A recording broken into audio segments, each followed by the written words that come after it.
Lord Oakhurst lay dying in the oak chamber in the eastern wing of Oakhurst Castle.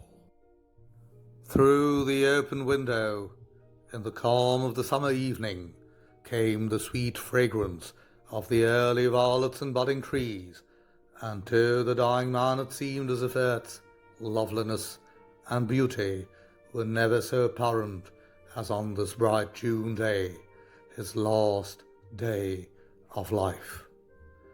His young wife, whom he loved with a devotion and strength that the presence of the King of Terrors himself could not alter, moved about the apartment, weeping and sorrowful, sometimes arranging the sick man's pillow and inquiring of him in low, mournful tones if anything could be done to give him comfort, and again, with stifled sobs, eating some chocolate caramels which she carried in the pocket of her apron.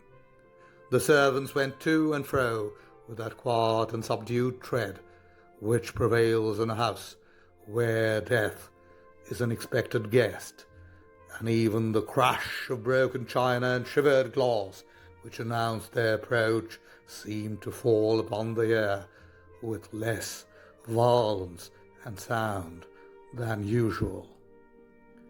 Lord Oakhurst was thinking of days gone by, when he wooed and won his beautiful young wife, who was then but a charming and innocent girl. How clearly and minutely those scenes rose up at the call of his memory.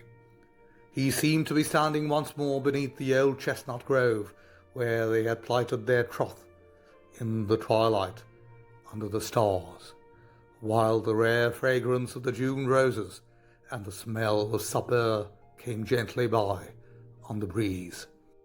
There he had told her his love, how that his whole happiness and future joy lay in the hope that he might win her for bride, that if she would trust her future to his care, the devotedness of his lifetime should be hers, and his only thought would be to make her life one long day of sunshine and peanut candy. How plainly he remembered how she had, with girlish shyness and coyness, at first hesitated, and murmured something to herself about an old, bald-beaded galoot.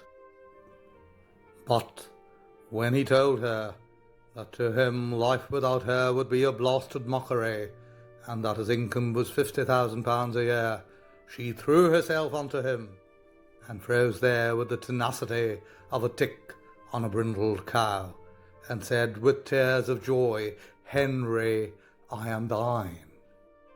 And now he was dying. In a few short hours his spirit would rise up at the call of the destroyer, and quitting his poor, weak, earthly frame, would go forth into that dim and dreaded unknown land, and solve with certainty that mystery which revealeth itself not to mortal man. A carriage drove rapidly up the avenue and stopped at the door. Sir Everard Fitzarmond, the famous London physician who had been telegraphed for, alighted and quickly ascended the marble steps. Lady Oakhurst met him at the door, her lovely face expressing great anxiety and grief. "Oh, Sir Everard, I am so glad you have come. He seems to be sinking rapidly. Did you bring the cream almonds I mentioned in the telegram?" Sir Everard did not reply, but silently handed her a package, and slipping a couple of cloves into his mouth, ascended the stairs that led to Lord Oakhurst's apartment. Lady Oakhurst followed.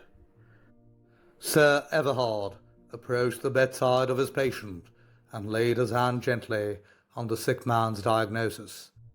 A shade of feeling passed over his professional countenance as he gravely and solemnly pronounced these words, "Madam, your husband has croaked."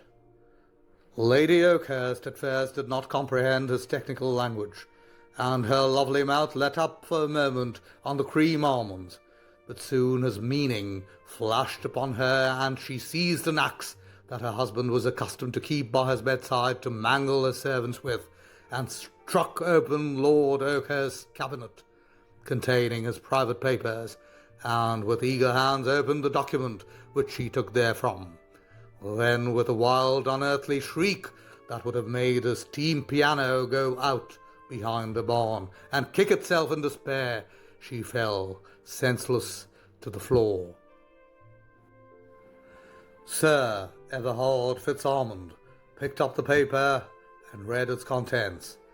It was Lord Oakhurst's will, bequeathing all his property to a scientific institution which should have for its object the invention of a means for extracting peach brandy from sawdust.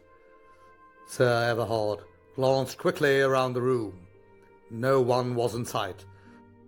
Dropping the will, he rapidly transferred some valuable ornaments and rare specimens of gold and silver filigree work from the centre table to his pockets, and rang the bell for the servants. Sir Everard Fitzarmond descended the stairway of Oakhurst Castle and passed out into the avenue that led from the doorway to the great iron gates of the park. Lord Oakhurst had been a great sportsman during his life, and always kept a well-stocked kennel of curs, which now rushed out from their hiding-places with loud yelps, sprang upon the physician, burying their fangs in his lower limbs and seriously damaging his apparel.